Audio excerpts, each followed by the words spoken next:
आने वाला तिरहुत का भविष्य तय करेगा।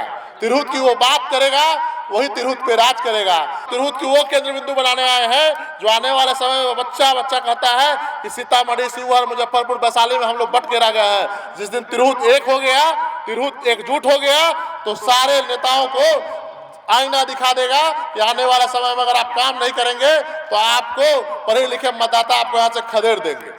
3 साल की डिग्री 6 साल में मिलती है। आप देखते हैं कि जो लोग मुजफ्फरपुर यूनिवर्सिटी की धूल फाक रहते हैं, युवा डिग्री लेने में ही बेचैन नजर आते हैं। डिग्री मिलती है तब तक उनकी जवानी खत्म हो चुकी होती है। जो पूर्व के प्रत्याशी रहे हैं, पूर्व के प्रतिनिधि रहे हैं, उन्होंने लंबा कार्यकाल, एक अनुभव मिला उनको, और उन्होंने तिरहुत को कहीं ना कहीं गुलाम बनाकर रख दिया। ड्राइंग रूम से राजनीति की और ड्राइंग रूम तक उनकी राजनीति खत्म हो गई। नमस्कार, द इंडिया टॉप देख रहे हैं। मैं हूं आपके साथ बिरजू सिंह। तिरहुत का जो बात करेगा वही तिरहुत पर राज करेगा।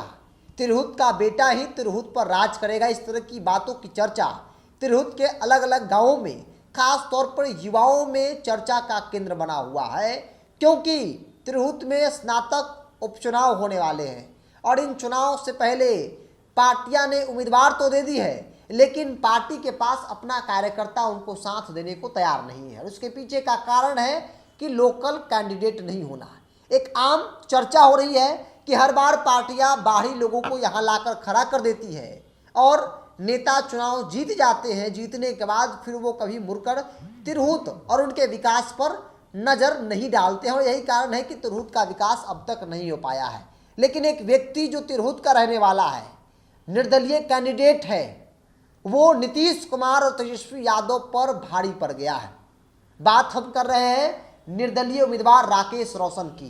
राकेश रोशन इस प्रकार से लोगों के बीच जा रहे हैं, लोगों का समर्थन मिल रहा है, चाहे वो किसी पार्टी के लोग हो, जेडीयू के हो, आरजेडी को हो, वो भी राकेश रोशन के साथ चलने को तैयार हो चुके हैं। और यही बड़ी वजह है कि इस बार कहा जा रहा है कि तिरहुत में जेडीयू हो या आरजेडी, उनका सिक्का, उनका दाल गलने वाला नहीं है। राकेश रोशन सीतामढ़ी के रीगा पहुंचे और वहां पे तमाम लोगों को संबोधित करते वक्त उन्होंने कई लोकल मुद्दों की बात कही और कहा कि आखिर क्यों नहीं मुद्दों पर बात हुई। देवेश चंद्र ठाकुर को इतना मौका मिला, नीतीश कुमार के करीब होते हुए भी वो विकास नहीं कर पाए, क्योंकि वो हमेशा चार दीवारी के अंदर राजनीति किए हैं, ड्राइंग रूम में बैठकर पॉलिटिक्स किए हैं। तो ऐसे में उनके लिए विकास करना संभव नहीं है। तिरहुत को जो समझता है वही तिरहुत की बात करेगा, वही तिरहुत का विकास करेगा। जो भी लोग आए हैं वो बाहरी है, उन्हें कैंडिडेट बनाया गया है, वो सिर्फ और सिर्फ चुनाव में दिखेंगे। चुनाव के बाद उनका कोई पता नजर नहीं आएगा। और यही दुर्भाग्य है कि हर बार बाहरी लोगों को मौका दिया जाता है, बाहरी आते हैं, चुनाव जीतकर चले जाते हैं। फिर होता क्या है, तिरहुत के लोगों को क्या मिलता है? कुछ नहीं। स्नातक वोटर है, उनके लिए काम क्या हुआ है, यूनिवर्सिटी में आखिर सेशन लेट क्यों होता है, इन तमाम चीज़ों का जिक्र राकेश रोशन करते नजर आ रहे हैं। सीतामढ़ी के रीगा पहुंचे और रीगा में उन्होंने तमाम लोगों के साथ बातचीत के दौरान इन बातों का जिक्र किया। और आमतौर पे कहा जा रहा है कि तिरहुत का लड़ाई इस बार काफ़ी टफ है।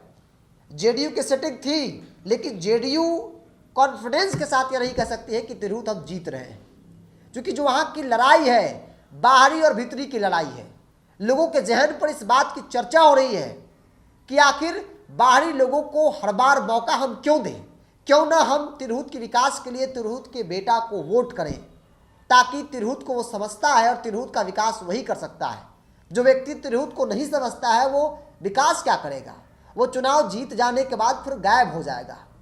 अभिषेक झा जेडीयू के कैंडिडेट हैं, तिरहुत से उनका बहुत लेना देना है नहीं, चुनाव के वक्त में सक्रिय हुए हैं, पार्टी के प्रवक्ता हैं और आमतौर पर उनकी राजनीति पटना में होती है, मीडिया चैनल्स पर उनको आप देखते होंगे।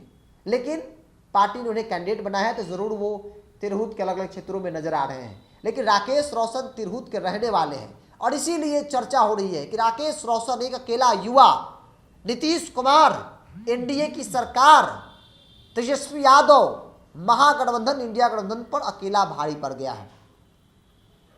तिरहुत को लेकर लोगों के जहन में इन बातों की चर्चा हो रही है और इसीलिए मुझे बताना पड़ रहा है कि आखिर तिरहुत की लड़ाई किस ओर करवट लेगी। तिरहुत में गठबंधन के नेता चक्कर में पड़ गए हैं कि भाई आखिर क्या किया जाए, कैसे इस लोकल मुद्दों की काट निकाला जाए, कैसे बाहरी भीतरी की लड़ाई को खत्म किया जाए और अपने एजेंडे को सेट किया जाए। तिरहुत की लड़ाई काफ़ी दिलचस्प हो चुका है। राकेश रोशन की उम्मीदवारी नामांकन के बाद राकेश रोशन अकेले लगातार मोर्चा संभाले हुए हैं। रीगा पहुंचे थे, सीतामढ़ी जिले के रीगा में, वहां पर भी लोगों से उन्होंने अपील की कि तिरहुत के विकास अगर आप चाहते हैं तो फिर तिरहुत के बेटे को मौका दीजिए, जो तिरहुत को समझता है, जो तिरहुत को जानता है। बाहरी लोगों को मौका देंगे तो हर बार की तरह इस बार भी जीतेंगे, फिर गायब हो जाएंगे, पटना और सेम हाउस में बैठकर राजनीति करेंगे। उनका आपसे कोई लेना देना नहीं है। तिरहुत में स्नातक का चुनाव होने वाला है। देवेश चंद्र ठाकुर पहले यहाँ से एमएलसी हुआ करते थे जेडीयू के, लेकिन अब वो सीतामढ़ी के सांसद हो गए। तो ऐसे में जेडीयू ने अभिषेक झा को मैदान में उतारा है, लेकिन जेडीयू के लिए बड़ा संकट हो गया है। राकेश रोशन उम्मीदवार है और राकेश रोशन जिस प्रकार से माहौल बनाए हैं, ऐसा कहा जा रहा है कि राकेश रोशन जीत की ओर बढ़ चुके हैं।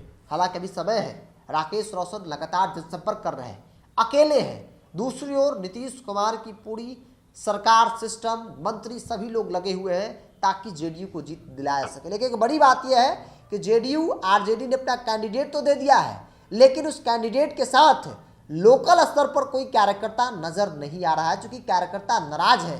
कार्यकर्ताओं को ऐसा लग रहा है कि उम्मीदवार तो पार्टी ने दे दिया, लेकिन उनका यहाँ से क्या लेना देना नहीं है।